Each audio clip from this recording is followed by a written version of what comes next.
반갑습니다. 김동조 목사입니다. 오늘도 우리가 함께 시를 읽을 텐데요.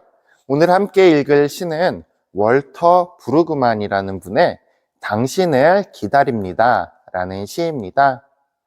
이 시는 2022년, 그러니까 2년 전 12월 18일 주보 1면에 실렸던 시인데요. 우리가 지금 대림절의 시기에 주님을 기다리는 것, 그리고 그 은혜를 간구하는 것이 어떤 것인지 함께 나누어 보기 위해 이 시를 읽고자 합니다. 참고로 시 전문은 영상 하단에 더보기란에서 확인하실 수 있습니다. 함께 시를 감상해 보겠습니다.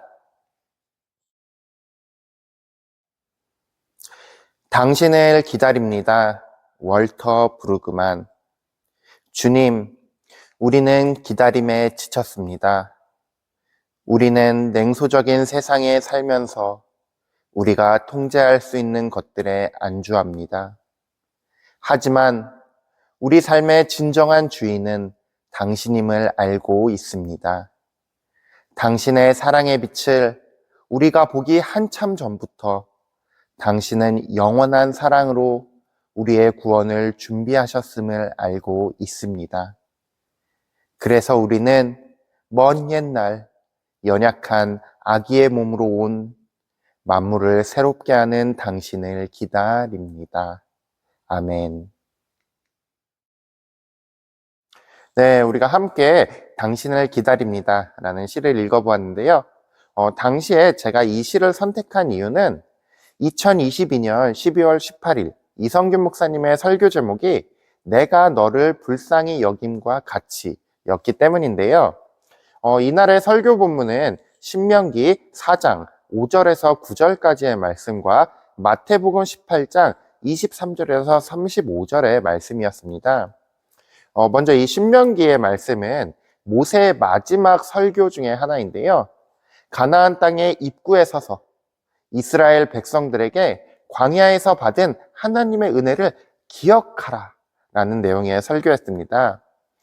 그리고 마태복음 18장의 말씀은 빚진 자의 비유에 대한 말씀인데요.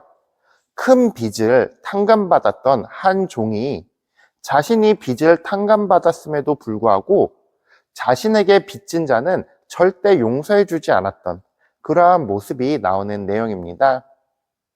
우리가 매년 크리스마스를 기다리며 대림절을 보내는데요.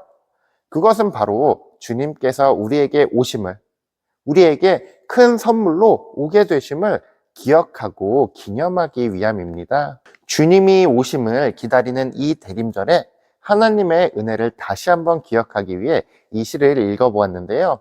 특히 이날의 본문 말씀에 나왔던 빚을 졌던 이 종이 자신의 삶에서는 하나님에 대한 은혜를 잊어버린 채 살아가는 모습, 우리가 이 모습을 기억하며 오늘 시를 함께 감상해 보면 좋을 것 같습니다. 네, 우리가 시를 살펴보기 전에 월터 브루그만이 누구인지 함께 알아보면 좋을 것 같은데요. 월터 브루그만은 구약을 전공한 신학자입니다. 그리고 동시에 목사님이시기도 한데요.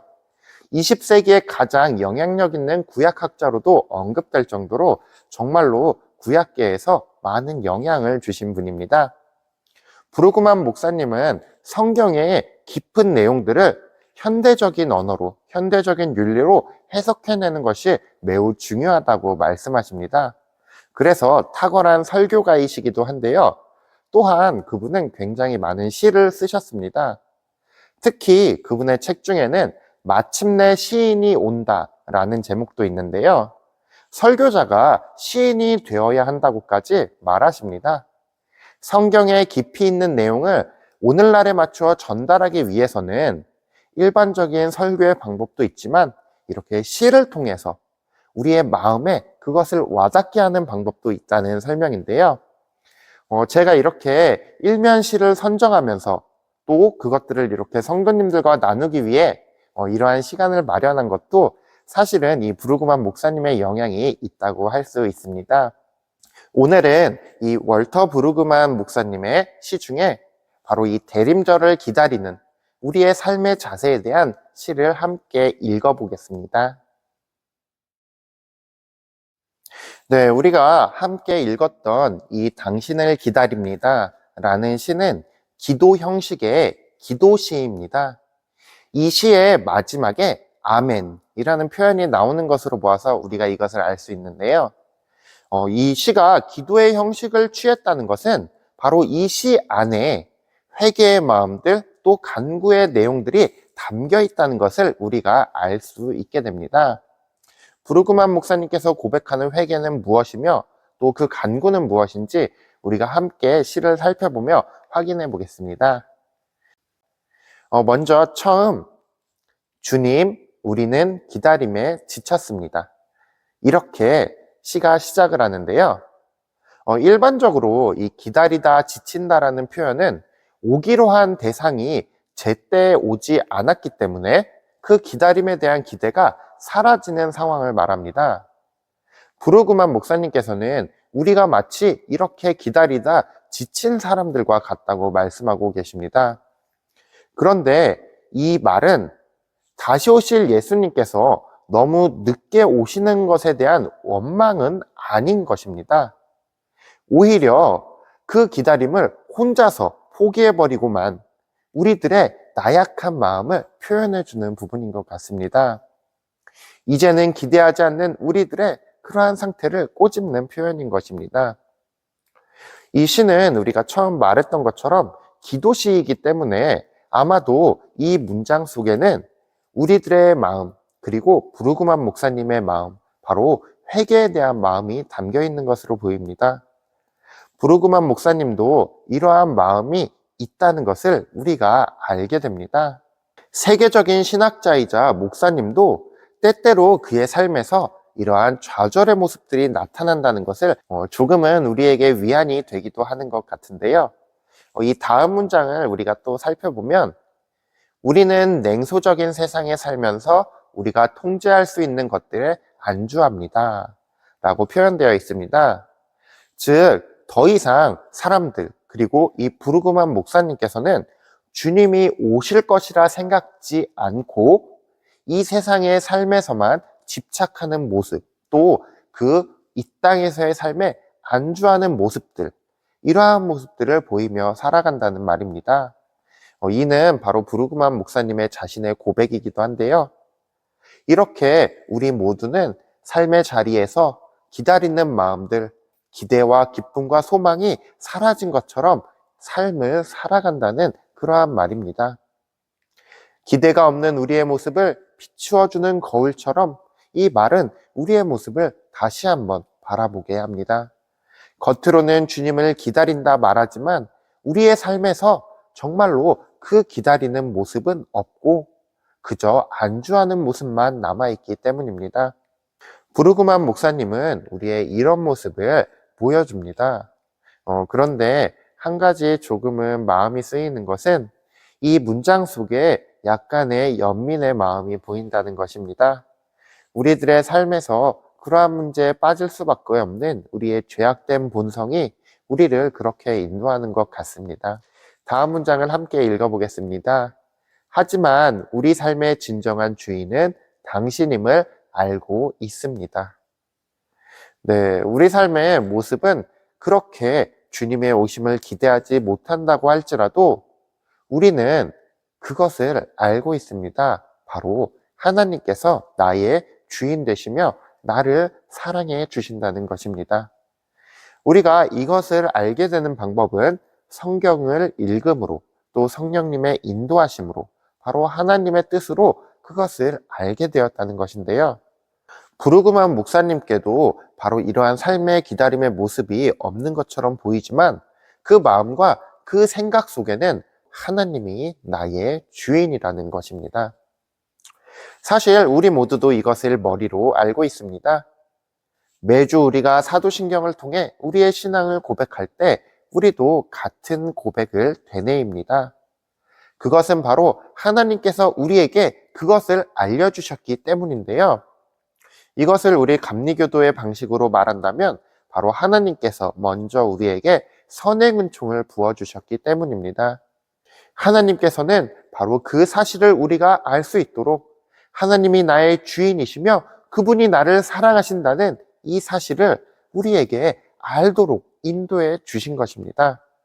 그렇기에 우리는 알게 됩니다. 바로 우리의 진정한 주인이 하나님이며 예수 그리스도만이 우리를 빛으로 인도하실 분이라는 것을. 브루그만 목사님께서는 그 다음 문장을 통해 다시 우리가 기다림의 삶의 자세로 나아갈 수 있음을, 우리가 지쳐버린 삶의 모습이 아니라 기대하며 기쁨으로 나아갈 수 있게 됨을 말해주는데요. 당신의 사랑의 빛을 우리가 보기 한참 전부터 당신은 영원한 사랑으로 우리의 구원을 준비하셨음을 알고 있습니다. 그렇습니다. 하나님의 사랑은 영원합니다. 우리가 이 땅에서 태어나기 전부터 그분의 사랑은 나에게 있었고 또 앞으로도 영원히 그 사랑은 끊어지지 않을 것이라는 것을 우리가 알게 된다고 말합니다. 우리가 그 하나님의 사랑을 기대할 때 우리는 변할 수 있습니다. 내 삶은 변화될 수 있습니다. 시의 마지막 부분에서 브루그만 목사님은 다시 우리가 기다림을, 기대하는 삶을 살게 되는 모습을 보여주는데요. 그래서 우리는 먼 옛날 연약한 아기의 몸으로 온 만물을 새롭게 하는 당신을 기다립니다. 아멘. 네, 우리가 다시 주님을 기다릴 수 있다는 그 희망을 보여주는 것 같습니다. 때로는 우리 삶에 기대가 사라지고 기다림이 지쳐 보일지라도 그분의 사랑을, 그분께서 나의 주인됨을 우리가 다시 한번 상기하고 우리가 그것을 입으로 고백할 때 우리는 다시 오실 만물을 새롭게 하실 바로 그 예수님을 기대하는 삶으로 나아갈 수 있을 것입니다. 우리 모두가 다시 기다림의 자리에서 서게 되실 수 있게 되기를 간절히 소망합니다. 오늘도 몇 가지 생각해 볼 것들을 통해 오늘 시를 정리해 볼 텐데요. 먼저 첫 번째로는 질문인데요. 지금 나의 삶에 그러한 기대가 있는가? 라는 질문입니다. 세계적인 신학자이자 목사님이신 브루그만 목사님께서도 그의 삶 가운데 기다리지 않는 모습이 있음을 고백합니다. 이성균 목사님의 설교에 나왔던 그 빚졌던 종의 모습처럼 우리의 삶에서는 그 기대와 기쁨이 넘치는 모습이 보이지 않습니다. 여러분들은 어떠한 자세로 이 대림절을 보내고 있나요? 여러분들의 삶에 기대와 소망이 가득한가요? 아니면 좌절과 지쳐버린 마음 속에서 이 땅의 것에, 나의 것에 안주해버리는 그러한 자세로 있진 않나요? 브루그만 목사님의 고백과 같은 고백이 나의 삶에 넘치게 되기를 소망합니다. 말로만 기다리는 대림절이 아닌 삶으로 기다리는 우리 아현중앙교회 성도님들이 되시기를 간절히 소망합니다. 두 번째는 질문은 아니고 제안인데요. 우리가 바로 지금 하나님의 주인됨을 고백해 보는 것입니다. 우리는 하나님이 나의 주인이라는 사실, 그리고 나를 사랑하신다는 사실을 매주 사도신경을 통해 고백하고 있습니다.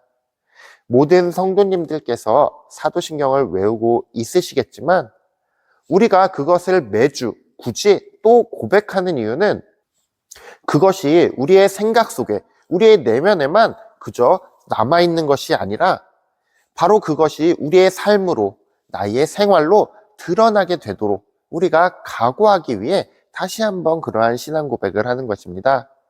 이 시간 우리의 신앙 고백을 말로 고백해 보시기를 바랍니다.